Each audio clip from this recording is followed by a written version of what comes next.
So here's old Ben straight out of the box, and I have to say I'm very pleased with the level of detail on the suit. As you can see in this nice bright picture, they do a lot of good detailing work throughout the whole thing. Even the joints, they have the detail of the suit on it. Makes it blend in a lot better. There's only one gripe right there.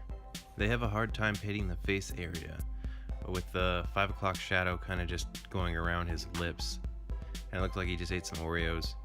And then he's got some bubbling problems on the left cheek, as well as some missed areas there. It looks rather bad. On the chest area, I noticed they didn't sculpt any of the bullet holes found in the movie suit. I guess this is like a brand new snazzy suit. The utility belt, though, looks amazing. They painted it where they needed to be painted. I like how they hide the little trademarks back there. Never really gonna see it with the cape over it. The gauntlet looks good. I did find a little spot on my left arm gauntlet right there. I don't know, there's a little bump, and they actually painted it gold, so I don't know, whatever.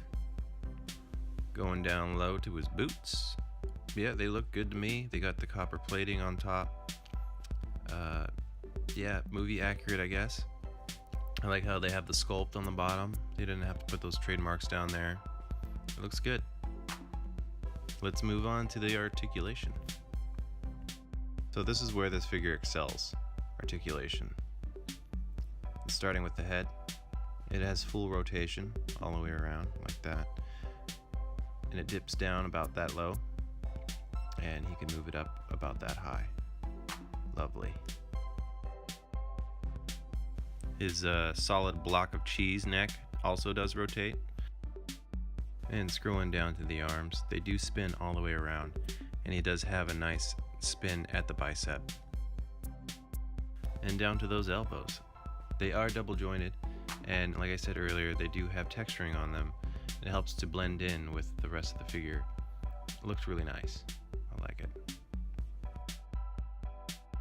Moving on, we have a swivel at the ribs. He also does have a nice back and forth for an ab crunch right here. Check it out. Stays where you put it. It's very lovely. And he does swivel at the waist. And lastly, we have the leg area. He does swivel up at the crotch area all the way around.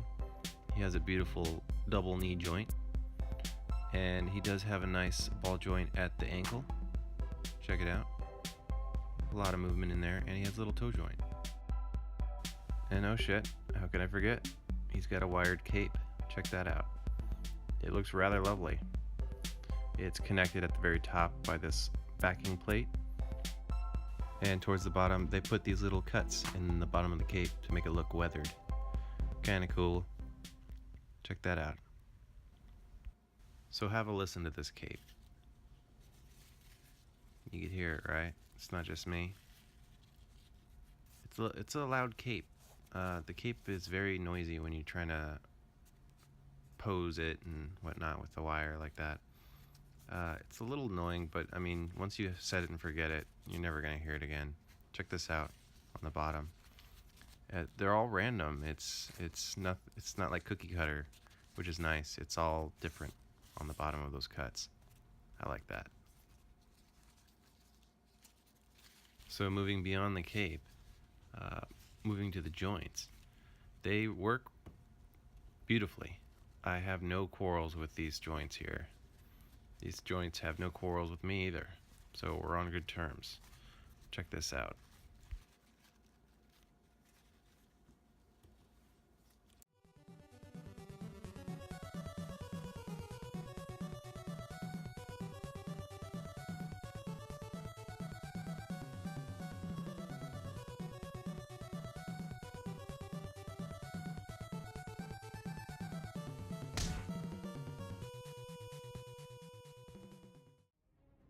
So moving on to the accessories, he does come with the standard fists, like every figure does, and then he has these open hands. All the extra hands you get are well sculpted and painted. I had no problems with mine. He also gets his grenade launcher. Use that quite a bit in the movie. You can reenact your favorite scene here and there if you'd like. They also give you his grappling gun and this smoke bomb. Grappling gun's painted well. It looks cool, and it actually works.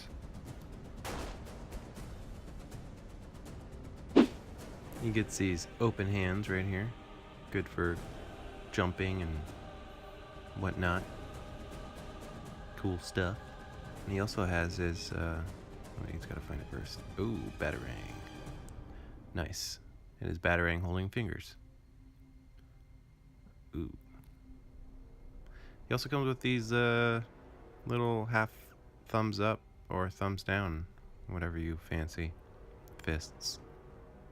And rounding everything out at the end, he comes with this nice little display stand. Very, very basic, but you know, you get your dynamic poses like this one, or this one, and maybe this one. Or if you just want him to relax, you know, chill out, that works too. So here's everything you get, all in one shot, except his grappling gun, because I cut it off up top. So should you buy this Ben Affleck action figure? I would say yes. Should you expect a little bit better paint quality for the price you're paying? I would say yes too. My only gripe is that face. It looks pretty bad. I might have just gotten a bad one. I don't know. But this Batman's pretty badass. Ooh, shit, check it.